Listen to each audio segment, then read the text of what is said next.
ఇదా మనకు first most common cancer వచ్చి బ్రెస్ట్ క్యాన్సర్. మన ఓవరాల్గా చూసుకుంటే most common cancer is the cervical cancer. సరే విత్ ఇమేజెస్ మీరు చూడండి. And this is the uterus, already చెప్పారు కదా, అవి ఫెలోపియన్ ట్యూబ్స్ అండ్ ఓవరీస్. ఇప్పుడు and this is the vulva విక్స్. సో ఇక్కడ సర్విక్స్ ఉంటుంది. ఫర్ సపోజ్ హెచ్పివి వైరస్ వచ్చింది అంటే ఇప్పుడు నాకు లక్షణాలు ఎలా ఉంటాయి? ఫస్ట్ థింగ్ వచ్చేసి పోస్ట్ కాయిటల్ బ్లీడింగ్ అంటాం. సిమ్టమ్ వచ్చి ఇంటర్మెన్స్ట్రల్ బ్లీడింగ్, అంటే పీరియడ్కి మధ్యలో బ్లీడ్ అవ్వడం. సో అయితే మెనోపాజ్ అనమాట. మెనోపాజ్ అంటే ఏంటి చెప్పండి? అయితే ఒక లేడీకి 1 year పాటు పీరియడ్స్ అంతా కంప్లీట్ రాకపోతే అంటే then we call it as menopause. అదే బ్లీడ్ అవుతుంది అంటే దాన్ని మనం పోస్ట్ మెనోపాజల్ బ్లీడింగ్ అంటాం. సో ఇలాంటి పోస్ట్ మెనోపాజల్ బ్లీడింగ్ కేసెస్లో కూడా సర్వైకల్ క్యాన్సర్ అనేది మనం సస్పెక్ట్ చేయాల్సి ఉంటుంది. అదేవిధంగా మామూలు ఏజ్ గ్రూప్లో అయితే ఫౌల్ స్మెల్లింగ్, వైట్ డిశ్చార్జ్ అనమాట. These are the symptoms. So HPV virus pre cancerous స్టేజ్లో ఉన్నప్పుడు మనకు ఆప్షన్స్ ఎక్కువ ఉంటాయి. అది ప్రీ క్యాన్సరస్ స్టేజ్లోనే ఉంది అంటే అప్పుడు సో ట్రీట్మెంట్ ఏదో ఒకటి ఇవ్వచ్చు. అది ఒకసారి బాగా స్ప్రెడ్ అయిపోయిన తర్వాత సిమ్టమ్స్ దాకా వచ్చింది అనుకోండి, అప్పుడు అది కష్టమే యాక్చువల్లీ ట్రీట్ చేయడం. అంటే దాని తర్వాత ఛాన్సెస్ ఆఫ్ అంతే క్యాన్సర్ ఎప్పుడన్నా సరే ఒక సర్వైకల్ కాదు, బాడీలో ఇతర క్యాన్సర్స్ ఏవైనా కూడాను యాజ్ ఎర్లీ యాజ్ పాసిబుల్ వీలైనంత తొందరగా కనుక్కోగలిగితే దాన్ని మనము లైఫ్ స్పాన్ అన్నది పెరుగుతుంది. హెచ్పివి వైరస్ మన బాడీలో క్యాన్సర్ని కాజ్ చేస్తుంది. అంతేనా? ఓకేనా? Do you agree with this? HPV virus అంటే హెచ్పివి అంటే హ్యూమన్ పాపిల్లోమా వైరస్. మహిళలో హ్యూమన్ పాపిల్లోమా వైరస్ ఉందా లేదా అన్నది అది స్క్రీనింగ్ చేస్తేనే తెలుస్తుంది. ఓకేనా? ఇప్పుడు ఒక వైరస్ సోకిన వ్యక్తి, వైరస్ లేని వ్యక్తి ఇద్దరు కూడాను నార్మల్గానే ఉంటారు, ఎలాంటి డిఫరెన్స్ ఉండదు. ఇప్పుడు నేను చెప్పాను కదా, ఇప్పుడు రైనో వైరస్ అనుకోండి, ఒకరు దగ్గుతున్నారు తుమ్ముతున్నారంటే తెలుస్తుంది వానికి రైనో వైరస్ ఉంది, అందుకోసమే వాడు దగ్గుతున్నారు తుమ్ముతున్నారని. ఇంకొకరు నార్మల్గా ఉంటే వానికి లేదని అంటాం. కానీ హ్యూమన్ పాపిల్లోమా వైరస్ కూడా ఎటువంటి సిమ్టమ్స్ కనిపించవు, నార్మల్గానే ఉంటారు. సో వాటికి మనం ఎలా కనుక్కోవాలంటే through screening process. So screening process ద్వారానే హ్యూమన్ పాపిల్లోమా వైరస్ని కనుక్కునే అవకాశం ఉంటుంది.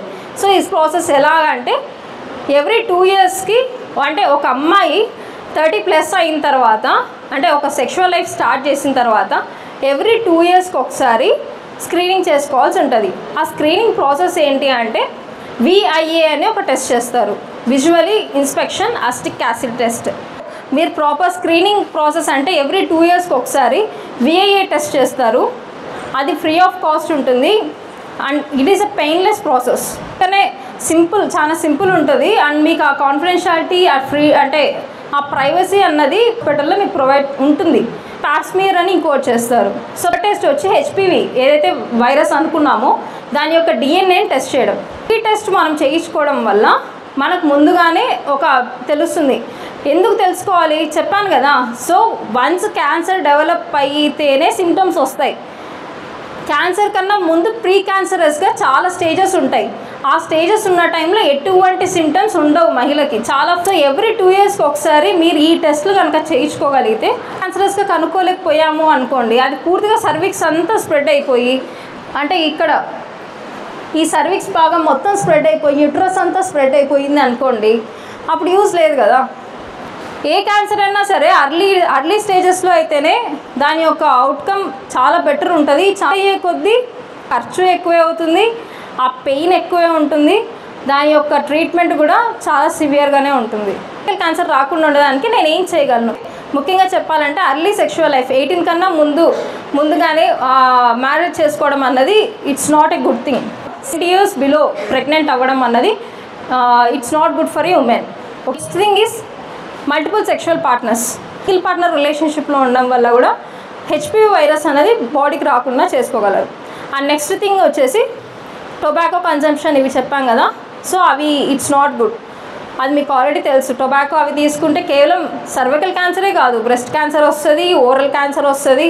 సో అనేక క్యాన్సర్స్కి కారణం అవుతుంది టొబాకో. టేషన్. సో పీరియడ్స్ టైంలో ముఖ్యంగా, సో పీరియడ్స్ టైంలో మెన్స్ట్రువల్ హైజీన్ అన్నది మెయింటైన్ చేయండి. నెక్స్ట్ థింగ్ వచ్చి healthy diet. So healthy diet ఏంటి? ఏది ఎక్కువ తినాలి, మోడరేట్లో ఏది తీసుకోవచ్చు, లీస్ట్లో ఏది తీసుకోవాలి. సో ఇది మీరు డివైడ్ చేసుకున్నట్లయితే ఎక్కువగా మనం తీసుకోవాల్సింది ఫ్రూట్స్ అండ్ వెజిటేబుల్స్. రైట్ అంటే fruits and vegetables, rice, dal ఇవి తీసుకోవచ్చు. అండ్ మోడరేట్లు అంటే వీక్లీ వన్స్ అట్లా వచ్చి మీట్ ఏదైనా ఫిష్ కానీ, ఎగ్స్ కానీ, మిల్క్లో కూడా ఫ్యాట్ కంటెంట్ ఎక్కువ ఉంటుంది కాబట్టి సో అంత ఎక్కువ కాదు కానీ మోడరేట్గా తీసుకోవాలి. అండ్ నెక్స్ట్ థర్డ్ వచ్చి లీస్ట్గా తీసుకోవాల్సినవి ఫ్రైడ్. ఇప్పుడు మనం ప్యాకెట్స్లో అమ్ముతుంటారు కదా బయట స్నాక్డ్. సో ప్యాకెడ్ స్నాక్స్ ఉంటాయి, ఫ్రైడ్ స్నాక్స్ ఉంటాయి, కార్బొనేటెడ్ డ్రింక్స్ అంటాం. అంటే సో ఇవన్నీ ఉన్నాయి కదా చాలానే. కార్బొనేటెడ్ డ్రింక్స్ కానీ, లేదంటే బేకరీ ఐటమ్స్ కానీ, జంక్ ఫుడ్ కానీ, ఫాస్ట్ ఫుడ్స్ కానీ. సో ఇవన్నీ కూడా ఏదైతే హెల్తీ డైట్ ఏదైతే ఉందో సో దాన్ని కూడా మీరు తీసుకోవాల్సి ఉంటుంది. And the most important thing వచ్చేసి ఈ సర్వైకల్ క్యాన్సర్కి అంటే లక్కీగా ఏంటి అంటే వ్యాక్సిన్ ఉంది. సో వ్యాక్సిన్ని మనం HPV వ్యాక్సిన్ అంటాం. ఓకేనా? ఏమంటాం? HPV చెప్పండి. Human papilloma virus. సో ఈ HPV వైరస్కి వ్యాక్సిన్ అన్నది అవైలబుల్గా ఉంది. మనం డిస్కస్ చేసుకుంటే పెళ్ళికి ఎంతో ఖర్చు పెడతారు. పెళ్ళికి ఆ ఈవెంట్స్ అని ఒక ఫోటోషూట్కే లక్షలు ఖర్చు పెడతారు.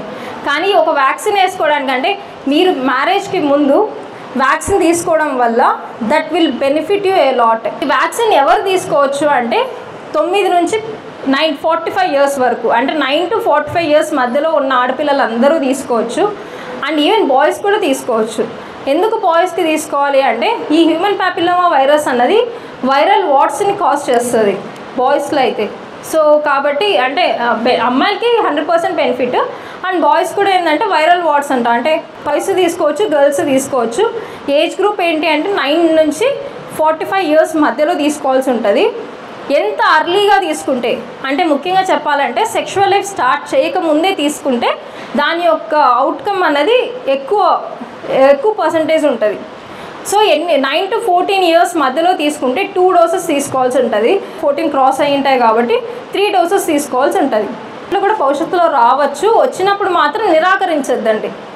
కాకపోతే అదే చెప్పినట్లుగా ఎంత తొందరగా వేసుకుంటే దాని యొక్క బెనిఫిట్ అనేది మీకు అంత ఎక్కువ ఉంటుంది. సో అర్థమైందా? టాపిక్ అర్థమైందా? Hope you understand everything.